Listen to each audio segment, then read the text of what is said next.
क्या आप यकीन करेंगे कि हमारे अपने ग्रह पर ठीक हमारी नज़रों के नीचे एक ऐसा राज छिपा है जो मंगल ग्रह से भी ज्यादा रहस्यमयी है। जी हाँ, आज हम उसी अनदेखी अनछुई दुनिया के नक्शे में झांकने की कोशिश करने वाले हैं। तो हम सबको यही लगता है ना कि हमने अपनी दुनिया का कोना कोना छान लिया है। हर पहाड़, हर जंगल, सब कुछ मैप्ड है। लेकिन क्या ये सच है? सवाल ये है कि हम असल में अपने ही घर, अपनी पृथ्वी को कितना जानते हैं। ये बात शायद थोड़ी अजीब लगे, लेकिन सच तो ये है कि हमारे फ़ोन में जो नक्शे हैं ना, वो हमसे एक बहुत बड़ी बात छिपा रहे हैं। एक तरह से झूठ बोल रहे हैं। हम जब भी गूगल मैप्स पर समंदर को देखते हैं तो बस एक सपाट नीली चादर दिखती है, पर ये आधा सच भी नहीं है। ये असल में एक बहुत बड़ा धोखा है। अब जो आंकड़े सामने आ रहे हैं वो सच में चौंकाने वाले हैं। जरा सोचिए, हमने मंगल ग्रह की सतह का नक्शा बनाया है 5 मीटर प्रति पिक्सल के रेजोल्यूशन पर। पृथ्वी की जमीन का तो और भी कमाल है, लगभग 30 सेंटीमीटर प्रति पिक्सल। लेकिन जब बात हमारे अपने महासागरों की आती है तो ये रेजोल्यूशन है 1.5 किलोमीटर प्रति पिक्सल। किलोमीटर! इसका सीधा मतलब ये है कि हमारे समंदर के नक्शे मंगल के नक्शों से 300 गुना कम डिटेल्ड हैं। सवाल ये है कि ऐसा है कैसे? तो फिर आखिर समंदर का नक्शा बनाना इतना मुश्किल है क्यों? इसका जवाब सतह पर नहीं मिलेगा। इसके लिए हमें उतरना होगा अथाह गहराई में। तो चलिए एक ऐसे सफर पर चलते हैं, एक ऐसी दुनिया में जहां फिजिक्स के नियम भी अजीब बर्ताव करने लगते हैं। बना कीजिए, हम एक सबमरीन में हैं और नीचे उतर रहे हैं, सिर्फ 828 मीटर नीचे, और हम दुनिया की सबसे ऊंची इमारत बुर्ज खलीफा की चोटी से भी नीचे पहुंच चुके हैं। सोचिए, पूरी की पूरी इमारत हमारे ऊपर पानी में डूबी हुई है, और ये तो बस शुरुआत है।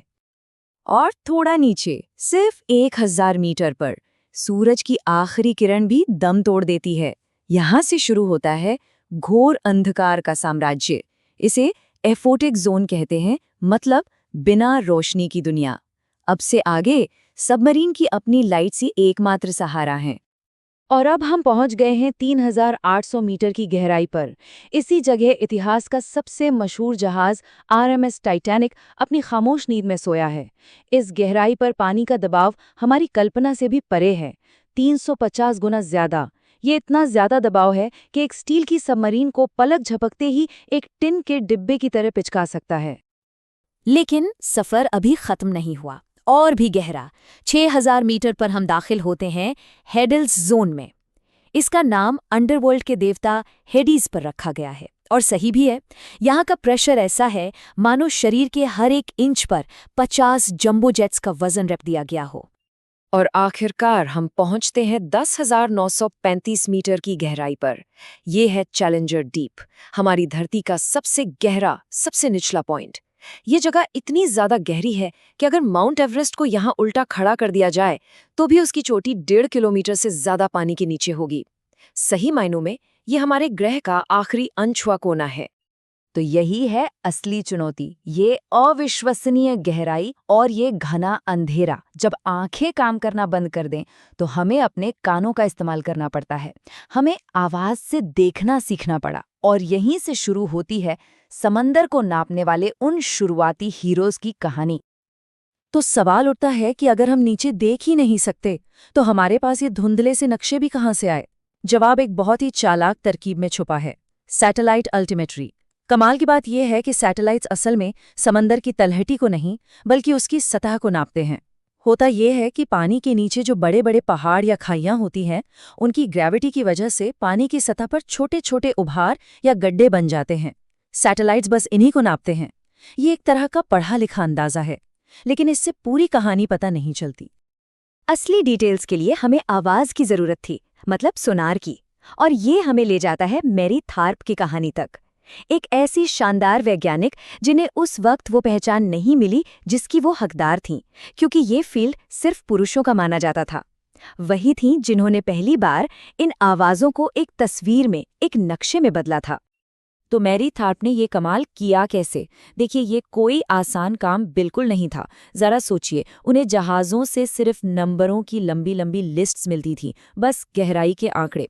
उन्होंने एक एक करके उन नंबरों को समंदर के साइड व्यू प्रोफाइल में बदला, फिर उन प्रोफाइल्स के आधार पर हाथ से पहाड़ों और घाटियों के स्केच बनाए, और आखिर में इन सैकड़ों स्केचेस को एक बहुत बड़ी पहेली की तरह जोड़ा, और तब जाकर पहली बार हम इंसानों ने समंदर की तलहटी का असली चेहरा देखा।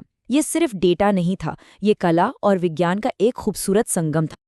मैरी थार्प ने जो काम शुरू किया था, उसे आज पूरा करने के लिए एक ग्लोबल रेस चल रही है।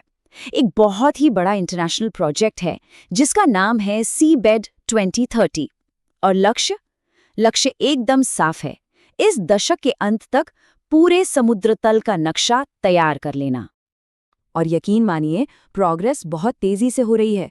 जब ये प्रोजेक्ट 2017 में शुरू हुआ था, तब हमारे पास सिर्फ 6% समंदर का नक्शा था। आज ये आंकड़ा लगभग 25% तक पहुंच गया है। मतलब कुछ ही सालों में हमने पिछली पूरी सदी से ज्यादा काम कर लिया है। हाँ, अभी भी लंबा रास्ता बाकी है, लेकिन ये एक जबरदस्त छलांग है। तो अचानक इतनी तेजी आई कहाँ से? जवाब है नई टेक्नोलॉजी। आज हमारे पास मॉडर्न मल्टी बीम सोनार है जो एक साथ हजारों साउंड बीम्स भेजता है। हमारे पास ऑटोनॉमस अंडर वाटर रोबोट्स हैं, समझ लीजिए समंदर के ड्रोन, जो बिना थके तलहटी को स्कैन करते हैं। इस भारी भरकम डेटा को एनालाइज करने के लिए एआई है। और सबसे बड़ी बात, ये एक टीम एफर्ट है, जहां कंपनियां और सरकारें सब मिलकर अपना डेटा शेयर कर रही हैं। ठीक है, तो अब हम ये समझ गए हैं कि ये कितना मुश्किल काम है और हम इसे कर कैसे रहे हैं। लेकिन सबसे बड़ा सवाल, तो क्या हमें इसकी परवाह क्यों करनी चाहिए? आखिर इस नक्शे से फर्क क्या पड़ता है? दांव पर क्या लगा है?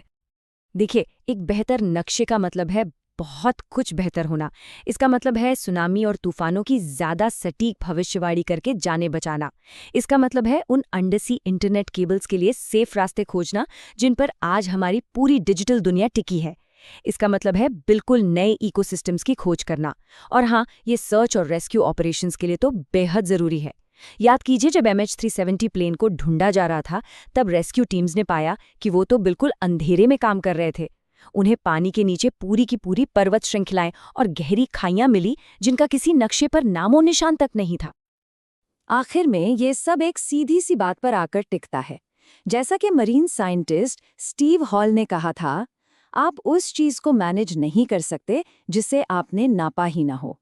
सीधी सी बात है, जब तक हमें पता ही नहीं होगा कि वहां नीचे क्या है, हम उसकी रक्षा करेंगे कैसे? तो इस ज्ञान से डरने की बात नहीं है। असली चुनौती तो ये है कि हम इसका इस्तेमाल कैसे करते हैं। तो मैं एक आखिरी सवाल के साथ इस बात को ख़त्म करना चाहूँगा। जैसे जैसे हम अपने ग्रह के नक्शे की इन आखिरी खाली जगहों को भर रहे हैं, हम ये कैसे तय करेंगे कि ये खोज शोषण का नहीं, बल्कि संरक्षण का एक नया अध्याय शुरू करें?